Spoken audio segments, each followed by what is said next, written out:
आपने बहुत बार सुना होगा कि इसमें रॉकेट साइंस थोड़ी ही लगेगा।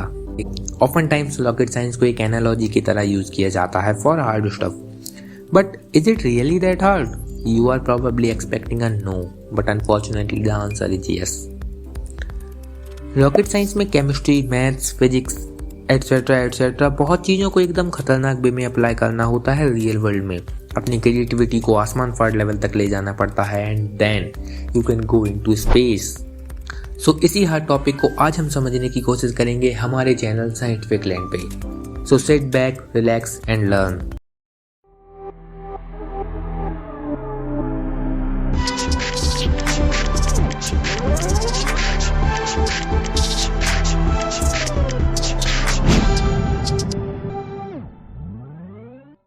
सो वीडियो स्टार्ट करने से पहले कुछ बातें।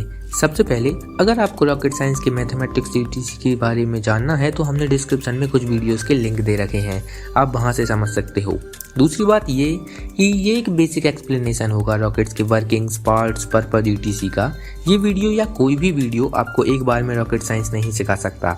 इस वीडियो का मेन पर्पज यही है कि लोगों को रॉकेट्स के बारे में बेसिक चीज़ें पता रहें और कुछ लोगों को एटलीस्ट रॉकेट साइंस में इंटरेस्ट आ जाए। सो बस इतना ही, बहुत टाइम वेस्ट कर लिए। Now let's jump right into it. So first and foremost, rocket आखिर है क्या चीज़? लोग जब रॉकेट को इमेजिन करते हैं तो वो एक थिन मेटालिक सिलेंडर को एक नोजल के साथ इमेजिन करते हैं। हाँ, ये कुछ हद तक सही है, बट रॉकेट्स का असली मीनिंग क्या है? सिंपली पुट, रॉकेट्स के डिफरेंट डेफिनेशंस हो सकते हैं डिफरेंट कॉन्टेक्स्ट के साथ। एक रॉकेट हम किसी भी स्पेसक्राफ्ट, मिसाइल या किसी टाइप के व्हीकल को कह सकते हैं जो रॉकेट इंजन से थ्रस्ट ऑब्टेन करके उड़ता हो। सो अब आपको पता है कि रॉकेट है क्या। रॉकेट के मेन 4 सिस्टम्स होते हैं: structural system, propulsion system, payload system, guidance system. हम एक एक करके सबको समझेंगे। एट दिस पॉइंट अब आपको लग रहा होगा कि बट इन सिस्टम्स में भी बहुत सब सिस्टम्स होते हैं, जैसे thermal management system, vibration management system etcetera etcetera. So इतना याद रखना कि ये हलवा नहीं है। सब सिस्टम्स के बारे में ज़्यादा बात नहीं करेंगे वरना वीडियो कुछ ज़्यादा ही लंबा हो जाएगा। सो वापस आते हैं प्राइमरी सिस्टम्स पे। सबसे पहले structural system. Structural system rocket को इंटैक्ट और जुड़ा हुआ रखता है। पूरा रॉकेट का फ्रेम, बॉडी, फिन्स, नोज कोन, ये सब स्ट्रक्चरल सिस्टम में आते हैं। इसके सब सिस्टम्स भी होते हैं जो पूरे स्ट्रक्चर को इंटैक्ट करके रखते हैं, जिनका नाम मैंने पहले भी लिया है, जैसे वाइब्रेशन मैनेजमेंट सिस्टम और थर्मल मैनेजमेंट सिस्टम एटसेट्रा। अब आते हैं प्रपल्सन सिस्टम पे। नाम से ही पता चल रहा है कि ये प्रपल्सन को कंट्रोल करता है। इसमें इंक्लूड होते हैं इंजन और इंजिन्स, फ्यूल, ऑक्सीडाइजर और बाकी पाइप्स एटसेट्रा। इसमें भी सब सिस्टम्स होते हैं जैसे ignition system, turbo pumps etc. Turbo pump एक पंप का ही बाप वर्जन है समझ लो। अगर फ्यूल और ऑक्सीडाइजर को बस जलाकर एग्जॉस्ट बाहर निकालेंगे तो बस एक फ्लेम थ्रोअर बन जाएगा। आई मीन एक super expensive flame thrower. Thrust के लिए एकदम प्रेशर वाले माहौल में सब करना होता है, इसलिए टर्बो पंप का इस्तेमाल होता है। अब वापस टॉपिक पे आए तो प्रपल्सन सिस्टम ही सबसे ज़्यादा कॉम्प्लेक्स चीज़ होता है। क्यों? क्योंकि रॉकेट ओवरऑल उतना कॉम्प्लेक्स नहीं होता, उसकी 90% कॉम्प्लेक्सिटी इंजन में ही जाती है। और इंटरेस्टिंग बात यह है कि इंजन की सबसे ज़्यादा कॉम्प्लेक्स चीज़ होती है उसका नोजल। ऐसा लगता नहीं, बट नोजल ही इंजन की सबसे कॉम्प्लेक्स चीज़ होती है। उसको एक्सट्रीम टेम्परेचर झेलने पड़ते हैं और रॉकेट को प्रॉपर्ली मैन्यूवर करना पड़ता है। इसकी ज्योमेट्री में ही सबसे ज़्यादा दिमाग लगाना पड़ता है। सो ऑल इन ऑल यही सब है प्रपल्सन सिस्टम के चोचले। अब आते हैं पेलोड सिस्टम पे। पेलोड का मतलब होता है जो चीज़ हम रॉकेट के द्वारा भेज रहे हैं, जैसे कि कोई मिसाइल का पेलोड हो गया उसका वॉरहेड, किसी ह्यूमन स्पेस फ्लाइट रॉकेट का पेलोड हुआ वो कैप्सूल जिसमें ह्यूमंस जा रहे हैं, और बाकी किसी रॉकेट का पेलोड हुआ वो सैटेलाइट जिसको ऑर्बिट में भेजा जा रहा है। सो इसमें खास क्या है? आई मीन पेलोड सिस्टम बोलने की क्या बात है, ये तो बस वही सामान है जिसको भेज रहा है। बात ये है कि इतने एक्सट्रीम कंडीशंस में पेलोड को मेंटेन करना भी पड़ता है। जैसे अब ह्यूमंस स्पेस फ्लाइट में ह्यूमंस को जिंदा भी तो रखना पड़ता है। नॉर्मल स्पेसक्राफ्ट में सैटेलाइट्स, रोवर या जो कुछ भी ऑब्जेक्ट उसको इंटैक्ट तो रखना पड़ता है ना। यही रीजन्स के वजह से इधर बहुत सब सिस्टम्स आ जाते हैं। जैसे ह्यूमन स्पेसक्राफ्ट के केस में लाइफ सपोर्ट सिस्टम डालने पड़ते हैं जिसमें इंसान जिंदा रहे। Last but not least, guidance system. Simple है, ये रॉकेट को अपनी ट्रेजेक्ट्री को मेंटेन कराता है। ट्रेजेक्ट्री का मतलब नहीं पता तो उसका मतलब है रास्ता। गाइडेंस सिस्टम उतना कॉम्प्लिकेटेड नहीं होता, बस फ्लाइट कंप्यूटर्स कैलकुलेशंस करते हैं कि कितना थ्रस्ट मारना है, किस तरफ मारना है, एटसेट्रा, और फिर ग्राउंड स्टेशंस ऑब्जर्व करते हैं और इसी तरह से रॉकेट को इफेक्टिवली कंट्रोल किया जाता है। अब हम ऑब्जर्व करेंगे एक लॉन्च को और अच्छे से समझेंगे एक एक फेज में क्या होता है। वैसे ये एक बहुत बेसिक ऑब्जर्वेशन होगा। डिटेल में जाएंगे तो रॉकेट्स के कुछ मैन्यूवर भी होते हैं जिसके बारे में हम फिलहाल बात नहीं करेंगे। सबसे पहले लिफ्ट ऑफ। लिफ्ट ऑफ तब होता है जब प्रपल्सन सिस्टम फुल फोर्स पे काम करना शुरू करे और एकदम जोरदार थ्रस्ट प्रोड्यूस करे। वैसे थ्रस्ट से आपको बस ये लगेगा कि हाँ, एक्शन इक्वल्स रिएक्शन, ये सही है, बट और एक्यूरेटली बोलें तो थ्रस्ट वो फोर्स होता है जो कि प्रोड्यूस होता है जब रॉकेट एग्जॉस्ट फेंकता है जिससे एक पुश मिले। जब एक रॉकेट अपने वेट से ज़्यादा थ्रस्ट पैदा करता है तब वो शुरू करता है अपना असेंट। यहाँ पे हमने समझना होगा कि व्हाट इज वेट। सिंपली बोले तो वेट होता है the amount of gravitational pull an object gets from any other body जैसे अर्थ। सो अगर वो इस डाउनवर्ड्स पुल को ओवरकम कर ले और अपने अपवर्ड्स पुश को अच्छे से मेंटेन करे तो असेंट शुरू हो जाता है। अब धीरे धीरे फ्यूल खत्म होते जाता है बट स्टिल ऑर्बिट तक नहीं पहुंचे हैं। सो यहाँ पे एक मेथड यूज़ करना होता है जिसको कहा जाता है स्टेजिंग। अगर आपने किसी भी लॉन्च का कमेंट्री सुना होगा तो आपने ये सुना होगा फर्स्ट स्टेज सेपरेटेड या second stage separated and so on. So staging में क्या होता है, रॉकेट को जो खाली टैंक्स और वो हिस्से जो काम के नहीं रहे उन्हें सेपरेट कर दिया जाता है। सो ऐसा समझो कि एक बड़े रॉकेट में 2 से 3 छोटे रॉकेट होते हैं जो डिफरेंट टाइम्स पे एक एक करके सेपरेट हो जाते हैं। सो जैसे जैसे रॉकेट ऊपर जा रहा है, अब कुछ मैन्यूवर्स के बाद लास्ट स्टेज के रॉकेट इंजन बंद हो जाते हैं और सेपरेट हो जाते हैं। अब जो पेलोड होगा वो ऑर्बिट फाइनली पहुंच जाएगा।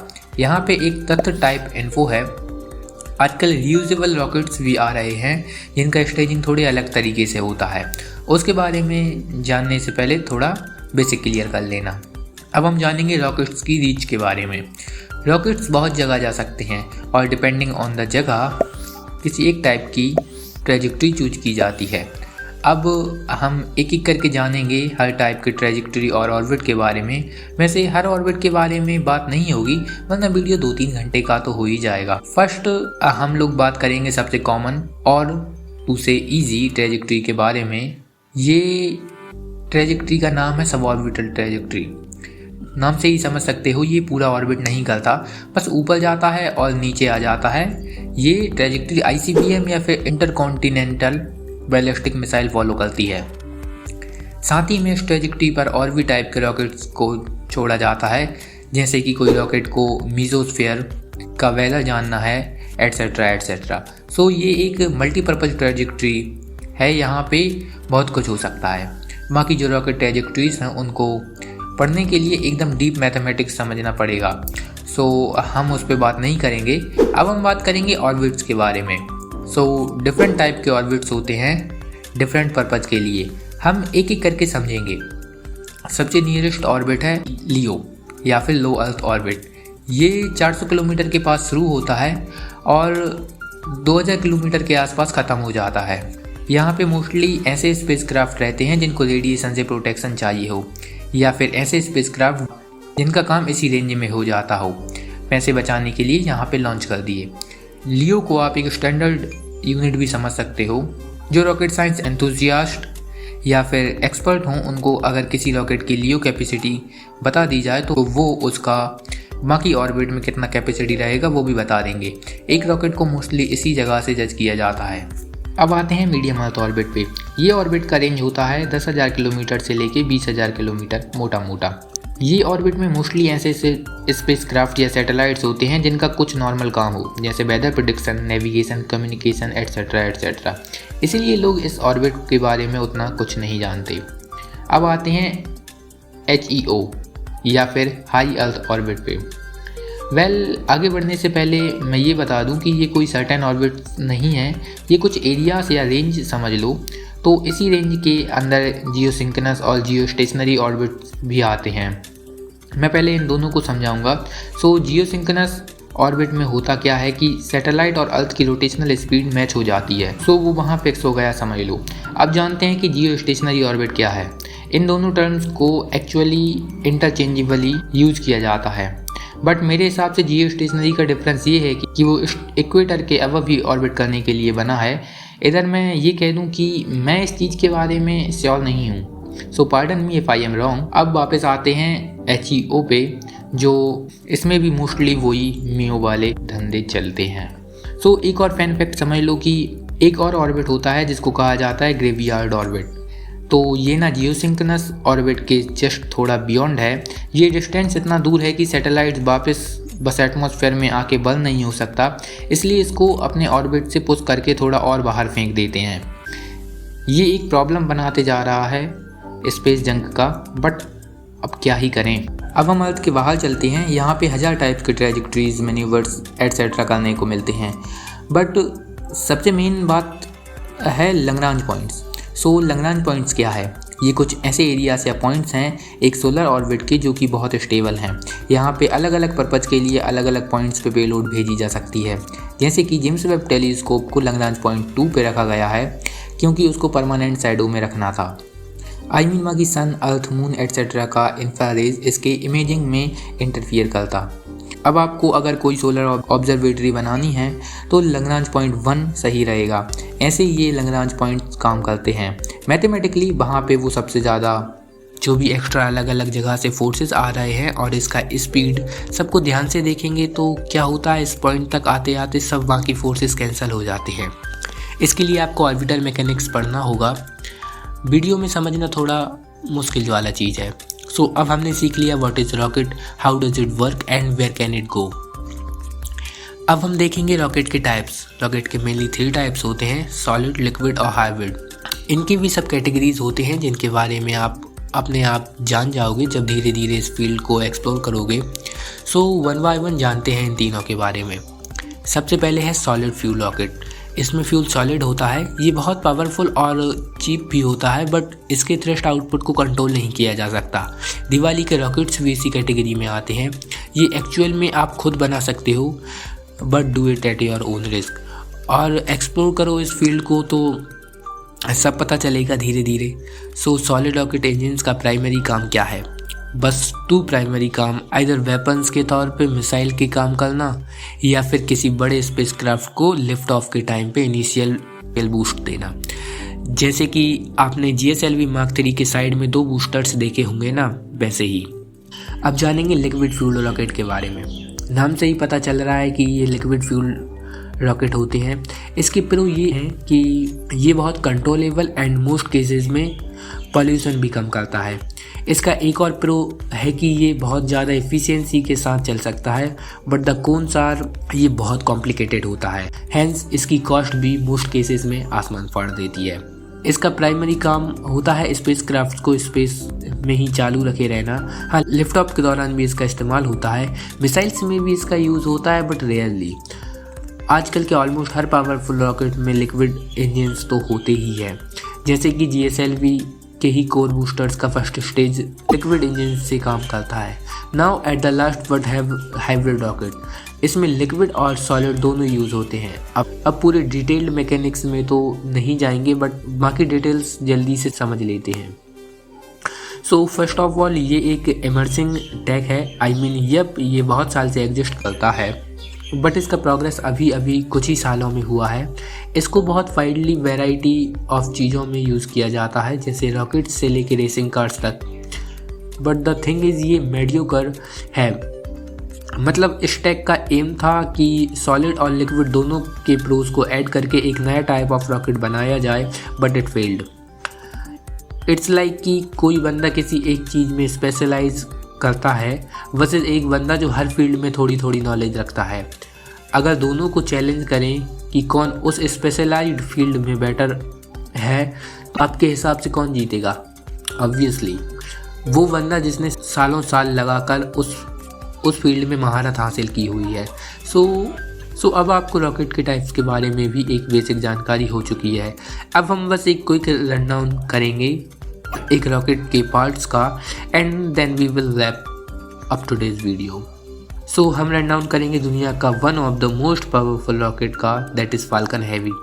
ये रॉकेट के डिटेल जानने के बाद हम पार्ट्स रन डाउन करेंगे। ये रॉकेट एक well known American aerospace manufacture company ने बनाया है, जिसका नाम हम सब जानते हैं, यानी स्पेसएक्स। ये रॉकेट एक पार्शियली रियूजेबल रॉकेट है। अब इसके पार्ट्स का रन डाउन करेंगे। सो टॉप से स्टार्ट करते हुए ये जो बड़ा सा पॉइंटी कोन, इसको बोलते हैं नोज कोन फेयरिंग्स। अब फेयरिंग्स क्या होते हैं? फेयरिंग्स एक टाइप का सेपरेबल कवरिंग होता है जो पेलोड को ऑर्बिट तक सही सलामत रखने के लिए काम आता है। सो इसके अंदर होगा हमारा कोई भी पेलोड और फिर ये ऊपर जाके सेपरेट हो जाता है। अब थोड़ा नीचे आते हैं तो हमें दिखेगा रॉकेट का सेकेंड स्टेज। ये वही स्टेज है जो हाई एटीट्यूड पे फर्स्ट स्टेज से सेपरेट हो गए पेलोड को ऑर्बिट में इंसर्ट करता है। अब इसके नीचे देखेंगे तो आपको मिलेगा एक falcon 9 first stage and centre core. उसके साइड में दो और फाल्कन 9 फर्स्ट स्टेज हैं जिनको यूज किया जाता है as a strap on boosters. The most amazing part is that दोनों साइड बूस्टर्स वापस लैंड हो जाते हैं यूज़ के बाद भी, और वो कोर बूस्टर भी वापस लैंड हो जाता है। मैं एक और चीज़ आपको दिखाना चाहूँगा, वो है इंटर स्टेज। फर्स्ट स्टेज और सेकंड स्टेज के बीच में एक गैप रखा जाता है जिससे दोनों स्टेजेस इंटैक्ट रहें। इसी गैप को कवर करते हैं इंटर स्टेज। बाद में स्टेजिंग के दौरान भी ये सेपरेशन में मदद करता है। और नीचे आए तो हमें दिखते हैं लैंडिंग लेग्स और इंजन्स। सो ये इंजन्स हैं मर्लिन, जो कि RP1 या बहुत ज़्यादा प्योर केरोसिन और लिक्विड ऑक्सीजन पे चलता है। सो ये था एक quick run down on the parts.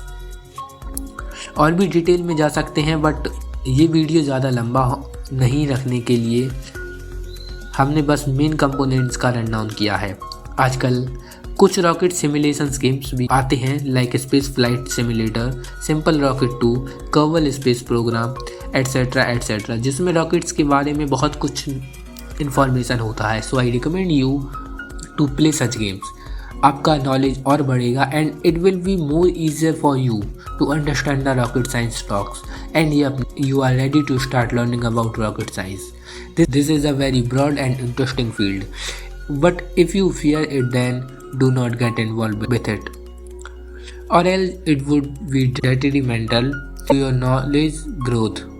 So stay curious, and I would be so freaking glad if this video made someone interested in this field. अगर आपको आज का वीडियो इन्फॉर्मेटिव या अच्छा लगा, लाइक करें। ऐसे ही कंटेंट के लिए सब्सक्राइब करें और बेल आइकन को दबा दीजिए, so that you will never miss an update. अगर वीडियोस के कोई सजेशन हो या कोई डाउट या कुछ और भी कहना हो तो कमेंट बॉक्स इसी के लिए है। Scientific land sign in of.